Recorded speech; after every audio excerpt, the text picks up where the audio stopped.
जब भी फ्रैक्शन की वैल्यू 1 से छोटी हो, 1 से छोटी होने का मतलब है जब न्यूमरेटर जो है वो डिनोमिनेटर से छोटा हो हर फ्रैक्शन में, तब हम कैसे मालूम करेंगे कि कौन सा फ्रैक्शन सबसे बड़ा है या कौन सा फ्रैक्शन सबसे छोटा है।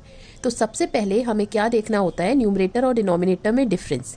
ये क्या है, 4, दिस इज ऑल्सो 4। जब डिफरेंस सेम है तो उस केस में सबसे छोटा वाला न्यूमरेटर जो होता है वो स्मॉलेस्ट फ्रैक्शन हो जाता है, और सबसे बड़ा वाला जो न्यूमरेटर होता है वो सबसे लार्जेस्ट फ्रैक्शन हो जाता है।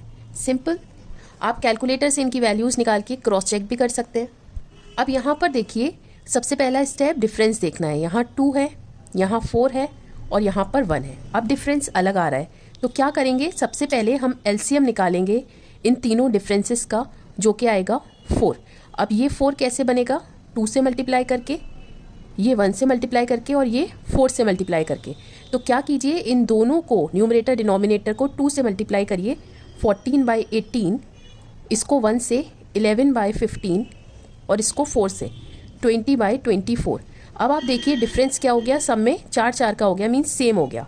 तो वही चीज़ करनी है, जिसका न्यूमरेटर सबसे छोटा है वो स्मॉलेस्ट फ्रैक्शन हो गया, और जिसका न्यूमरेटर सबसे बड़ा है that will be largest fraction, right. So it's simple. जब भी फ्रैक्शन की वैल्यू 1 से बड़ी हो, 1 से बड़ी होने का मतलब है कि न्यूमरेटर डिनोमिनेटर से बड़ा हो हर केस में, जैसे कि आप यहाँ देख रहे हैं, तब हम कैसे मालूम करेंगे कि कौन सा बड़ा और कौन सा छोटा फ्रैक्शन है। सबसे पहले आपको क्या देखना होता है, न्यूमरेटर और डिनोमिनेटर में डिफरेंस, ये 1 है, 1 है, 1 है। अगर डिफरेंस सेम हो तो जो सबसे बड़ा न्यूमरेटर है वो सबसे क्या हो जाता है, छोटा फ्रैक्शन हो जाता है, और जो सबसे छोटा फ्रैक्शन है वो सबसे बड़ा फ्रैक्शन हो जाता है। कैलकुलेटर से इनकी वैल्यूज निकाल के क्रॉस चेक कर सकते हैं। नाउ सेकंड देखिए, यहाँ पर सबसे पहले डिफरेंस देखिए, 3 का है, 2 का है, 1 का है। अगर डिफरेंस अलग अलग हो तो हमें क्या करना होता है, इन डिफरेंसेस का एलसीएम लेना होता है, दैट विल बी 6। अब ये 6 कैसे होगा, 2 से मल्टीप्लाई करके, ये 3 से मल्टीप्लाई करके और ये 6 से मल्टीप्लाई करके।